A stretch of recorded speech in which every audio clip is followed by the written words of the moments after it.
የነብዩ መሐመድን ደም ምናምን ትጠጣል? አባቴ ልንገር ብዬ እንደ ሀሳብ ነብይ ነው አይደል?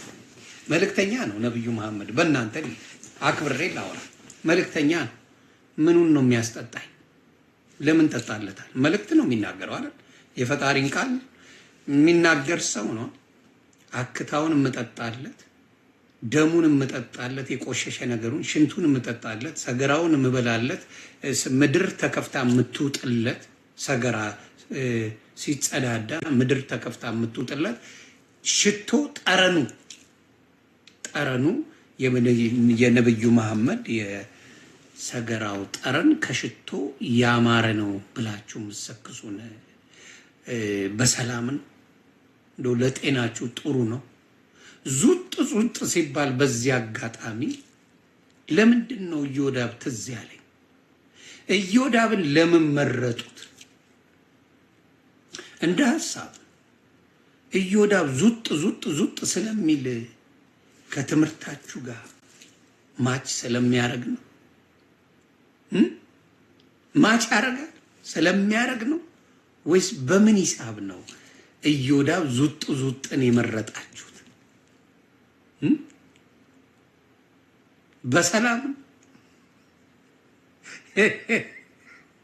ሊጥ የዮኒ ማኛ ዱቄት ሊጥ ሆኖ ይለጠለጥ ጀመር። ይትፍሩት ሆናችሁ ሴቶቹ ይትፍሩት፣ ወንዱ ይትፍሩት። ጆሮ ይለጠለጣል አለኝ። አሁን እኔ ግራ ገባኝ እኮ። ብብት ማጫወት ይቻላል? ብብት በሰላም ነው? እንደው በጤና ነው? አይ የተነበበ ነገር ስለሆነ ሊያስጠይቀኝ አይችልም። የተጻፈ ነገር ስለሆነ ሊያስጠይቀኝ አይችልም። ብብት ይለጠለጣል፣ ጆሮ ውስጣችሁን ይለጠለጣል። ሀባቡን ትቀደውና መሀሉን ወተርሜሎን እንለዋለን አሜሪካ ወደ ትቀደውና ትለጠልጠዋል። አሻንጉሊት ትሰራና አሻንጉሊቱን ትበሳና ትለጠልጣል። የሆነ ነገር ቀዳዳ እየፈለግ ትወጋል። በእንስሳ ላይ ማጫወት ትችላል። እኛውን የቺኮች ሞቋቸው ብብት ካየም በቃ ልንሻፍድ ነው ማለት ነው። የሙስሊም የሆኑ ቺኮች ምናምን ነገር ይሄ እኮ ይለጠለጣል እያልን ልናስበው ነው። ጆሮ ባየን ቁጥር ልንሻፍር ነው። ለዚህ ነው ጆሮ የሚሸፈነው ለዛ ነው። እሙሙ ስለሚመስል ነው። ስላልገባኝ ነው። አይ እንድታብራሩ ስለምፈልገው ነው በፔጃችሁ። አሁን በቃ ጆሮ ስናይ ምናምን ሊለጠልጠው ነው ምናምን ብለን ልናስብ ነው። ምንድነው ትምህርታችሁ ግን? በአረብኛ ደብቀው ተጫወቱባቸዋል።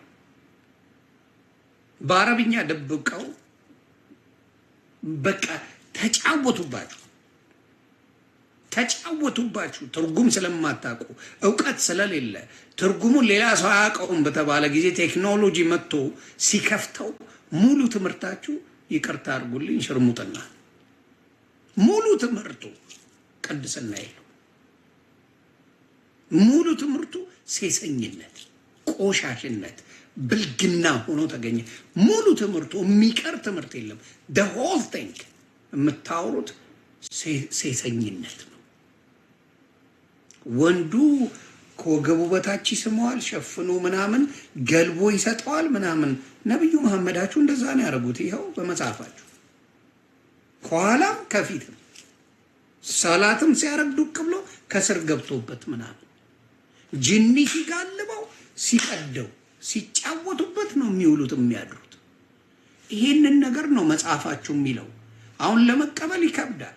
አንድም ሰው ግን ዋሽተዋል ብሎ የሚመጣ ሙስሊም አይመጣም። በፔጃቸው እንደሚያብራሩ አውቃለሁ። በፔጃቸው ብዙ ነገር እንደሚሉ አውቃለሁ።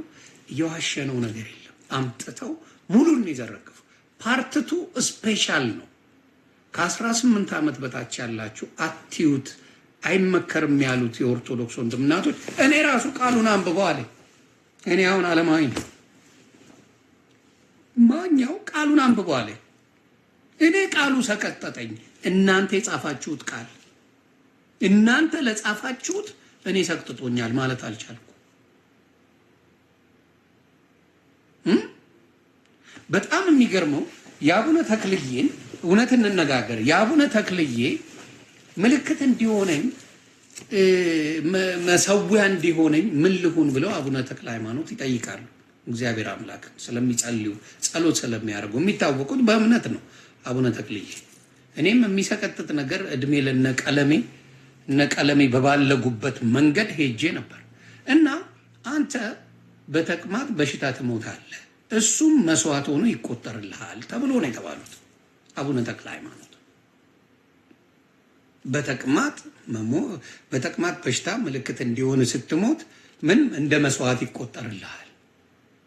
እንደ ሌሎቹ በመጋዝ ተሰንጥቀው ተዘቅዝቀው በመስቀል ላይ ተሰቅለው የፈላ ዘይት ውስጥ ተነክረው እንደ ሞቱት አይነት ሞት መስዋዕት መሆን ነበሩ አቡነ ተክልዬ የፈለጉት።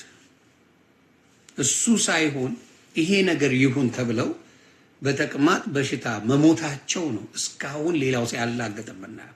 አባቴ የነብዩ መሐመድን ደም የተጸዳዱትን ደሙን ይጠጡት ነበር፣ ሽንታቸው ይጠጣ ነበር። እሱ አክታቸው ሲተፉ አይተፋም ይጠጣ ነበር።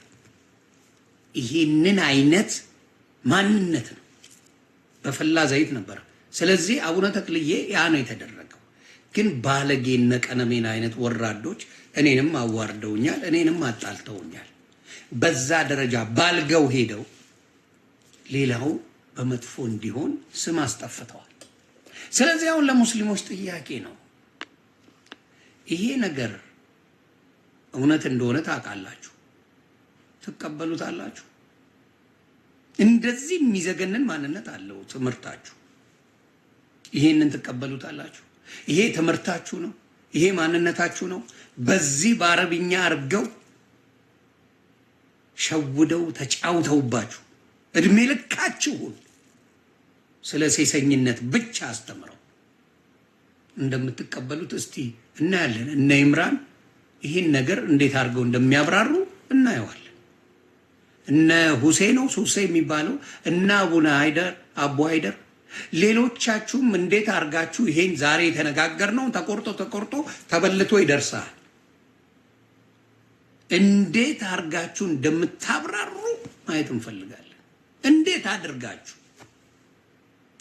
አድርጋችሁ ይሄን የተነጋገርነውን ዛሬ የተማርነውን በምን ትምህርት እንደምታስተምሩ ማየት እንፈልጋለን። ማሜ ጅኒ ሲጋልበው ነበር አይደለ? ትምህርታችሁ ነው የሚለው እንዴ። ብልት ላይ ጅኒ ይጠመጠማል። ቢስሚላህ ብለህ ካልጀመርክ ጅኒው አብሮ ነው። እሳት እሙሟ እሳት አለው ጅኒ ለብልቧት ነው የሚባል ትምህርት አላችሁ። ከፈለገ ጅኒ ይለበልባል፣ ከፈለገ ሰውዬ ይለበልባል። ምንም የሚሉት ነው፣ ምንም የሚሉት ትምህርት ነው የሚያስተምሯችሁ። ምንድነው ጉዳዩ? ይሄን ሁላ ጉዳያችሁ ነው ስለሌላ እምነት የምታወሩት? ዋው! ለማንኛውም በሚቀጥለው በዚች በ2-3 ቀን ውስጥ ሌላ ስፔሻል ጉድ ስላለ እሱንም አብላሉትና መልስ እንፈልጋለን። እስካሁን የተነገረው ንግግር ዋሽታችኋል፣ በእስልምና ላይ ቀጥፋችኋል፣ እንዲያርጋችኋል የምትሉትን ይዛችሁ እንድመጡ እናያለን። ስትመጡ እናያለን። ይሄን ለመከላከል ስትመጡ እናያለን። ይሄንን ነው የምለው። እኔ ቤት የመጣችሁ ስላከበራችሁ አጸያፊ ነገር የተናገርኩትን ነገር ከመጤፍ ሳትቆጥሩ ክርስትና ማለት ያ ነው። ብዙ የተናገርኩትን ነገር ሳይሆን ማኛው ወንድማችን ነው። በእግዚአብሔር ዘንድ ክርስቶስ ይቅርታን አስተምሮናል። ይቅር ብለው የኦርቶዶክስ ወንድሞቼም እህቶቼም ገብተው ይህንን የመሰለ ትምህርት ለወንድምና ለእህቶቼ ስላስተማራችሁ እግዚአብሔር አምላክ በበረከት ይጎብኛችሁ። እግዚአብሔር አምላክ ይጠብቃችሁ። እናንተ የተዋህዶ ሐዋርያ ናችሁ። ተዋህዶ በሚገርም ሁኔታ በእስልምናም ላይ በጴንጤቆስታልም ላይ በማንኛውም እምነት ላይ ከፍተኛ የሆነ ትምህርቷን በትልቁ ትምህርቷን እያስተማረች ነው። በሚደንቅ በሚያስደነግጥ ሁኔታ እዚህን ያህል ዕውቀት ያለው የኦርቶዶክስ ልጅ አለ ተብሎ በማይታሰብበት ጊዜ ኦርቶዶክስ ትምህርቷን ይዛ መጣለች። ቤተ ክርስቲያን ራሱ አስተማሪ ያላለቻቸው ሰዎች በእውቀት ተሞልተው ይህን ነገር አምጥተው ሰዎች እንዲማሩበት ኦርቶዶክስ ምን አይነት እንደሆነች የሚያሳይ እጅግ የሚደንቅ ማንነት ነውና በዚህ እኔ በጣም ደስተኛ ነኝ። እግዚአብሔር ይጠብቅልኝ፣ እግዚአብሔር ይባርክልኝ። በሙሉ አሁን ያላችሁ አደራ እፎይ ቤት እንሄዳለን። እኔ በመሃል የሆነች ነገር እያረኩኝ እየሰራው አያችኋለሁ። እግዚአብሔር ይጠብቃችሁ። እናመሰግናለን። በዚች በ2-3 ቀን ውስጥ ማስታወቂያ ሰርተን ፓርቲቱን እንቀጥላለን። ተባረኩልኝ። መልካም ጊዜ ይመቻችሁ።